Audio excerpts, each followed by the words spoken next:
ज्योतिषीय योग की सीरीज में एक और योग की आज बात करते हैं। बड़ा रोचक है ये योग। अंशावतार योग इसका नाम है।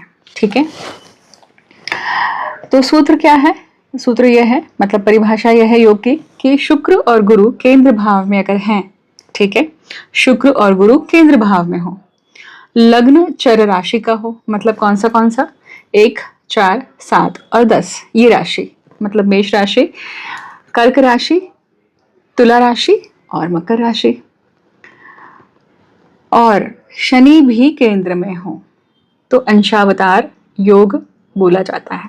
अब इस योग के लिए क्या कहा गया है शास्त्र में, वो सुनते हैं। अंशावतार योग में जन्म लेने वाला व्यक्ति राजा के सदृश होता है तथा अपने कार्यों में प्रसिद्धि प्राप्त करता है। साथ ही ऐसा व्यक्ति सुंदर स्त्रियों के निरंतर संपर्क में रहता है। नित्य नई स्त्री प्राप्त करना इसका स्वभाव सा होता है। सुरुचि एवं कलापूर्ण वस्तुओं का शौकीन ऐसा जातक लक्ष्मीपति होता है। मतलब अंशावतार योग जो है इसे लक्ष्मीपति योग भी कहा जाता है। पिछला जो योग आपने देखा वो लक्ष्मीपति योग, मतलब लक्ष्मी प्राप्ति का योग देखा था। हम इसी की श्रृंखला कर रहे हैं। ठीक है, तो अब ये हमने समझा। अब कौन से ग्रह आ गए यहाँ पर? शुक्र आ गए, गुरु आ गए और शनि आ गए। ये 3 ग्रह केंद्र में आ जाते हैं तो निश्चित ही इस केंद्र खाली तो जीवन खाली है, पर केंद्र भरा हुआ है मतलब व्यक्ति का जीवन भरा पूरा हुआ है। मैंने शॉर्ट भी बनाया है कि केंद्र खाली है तो जीवन खाली है, उसका अर्थ क्या होता है। आप ये शॉर्ट अगर देखना चाहते हैं तो जरूर शॉर्ट्स में जाकर देखिएगा। ठीक है, आपको ये वीडियो मिलेगा जो आपको बहुत इंफॉर्मेशन देगा इस बारे में।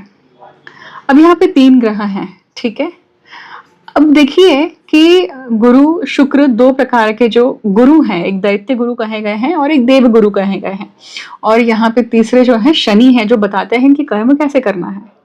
अभी योग तो व्यक्ति लेकर आ गया है क्योंकि उसके पुण्य थे पिछले जन्मों के, उसने पुण्य संचित किए थे, इसी कारण उसको इतनी ऐशो आराम का जीवन मिला है। और पुण्य संचित होते हुए जाता है हर जन्म में और उसका भुगतान होता ही है। तो जब भुगतान हुआ है इस जन्म में, जब वो नित्य नई स्त्रियों से संपर्क में रहेगा, इस प्रकार का कर्म करेगा। अब संपर्क में रहने के बाद में अगर उस संबंध का बीजारोपण हो जाता है तो हु इज रिस्पॉन्सिबल? अब इसी को आगे श्रृंखला करिए। राइट, तो जो अंशावतार योग है उसका प्रारब्ध आप तय कर सकते हैं।